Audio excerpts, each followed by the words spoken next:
You're listening to Project Oncology on ReachMD, and this is an audio abstract. I'm Dr. Hallie Blevins, and today we'll be discussing how to predict hydroxyurea resistance in Polycythemia Vera using a machine learning technique.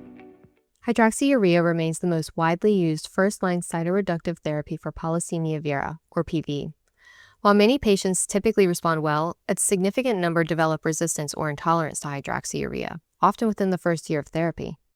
This is closely linked to increased thromboembolic complications, disease progression, and higher mortality rates. Identifying patients at risk of hydroxyurea resistance early in their treatment journey could allow clinicians to proactively switch to alternative therapies, like ruxolitinib, and reduce patient morbidity associated with delayed intervention. Now, let's dive into some recent research. The 2025 PV Advanced Integrated Models, or PV-AIM study, applied machine learning techniques to a large U.S. real-world dataset with the goal of predicting hydroxyurea resistance. The research team then launched a prospective Phase 4 trial called HUF-AIM to validate these findings in clinical practice.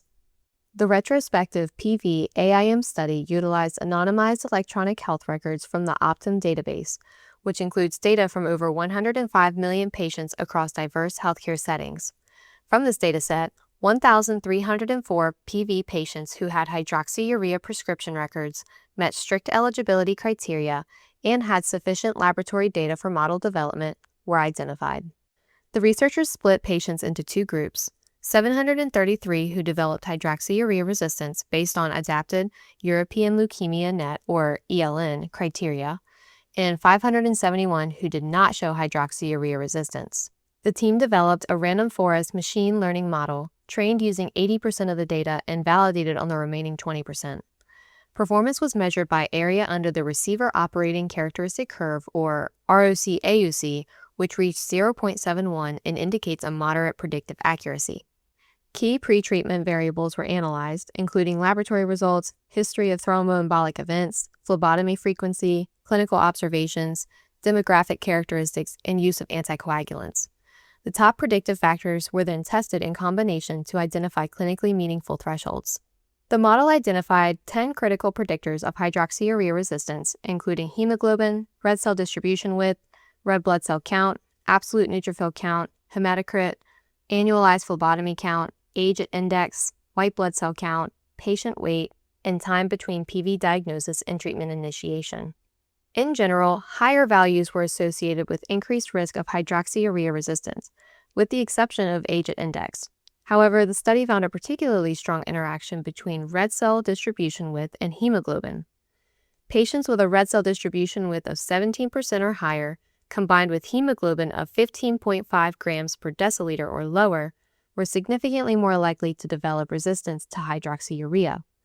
In addition, patients with high red cell distribution widths were about 1.4 times more likely to become resistant compared to those with lower values. This combination enabled the creation of a simple clinical decision tree, where patients can be stratified into 4 quadrants.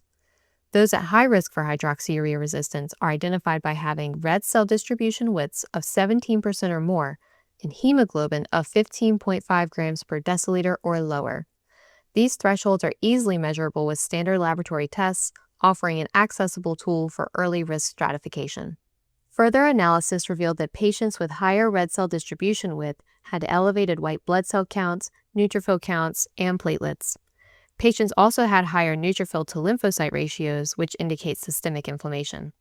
To confirm these findings, researchers initiated the study HUF-AIM, which is an open-label, single-arm, Phase 4 clinical trial.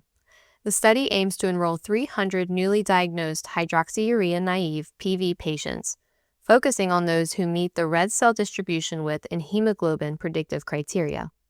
With these results in mind, early identification of hydroxyurea resistance could support timely transition to alternative therapies and reduce the likelihood of thromboembolic events and disease progression. With simple, widely available lab markers such as red cell distribution width and hemoglobin, clinicians may be equipped to make more proactive, informed decisions to improve patient outcomes and long-term disease control. This has been an audio abstract for Project Oncology. I'm Dr. Hallie Blevins. To access this and other episodes in our series, visit Project Oncology on ReachMD.com, where you can be part of the knowledge. Thanks for listening.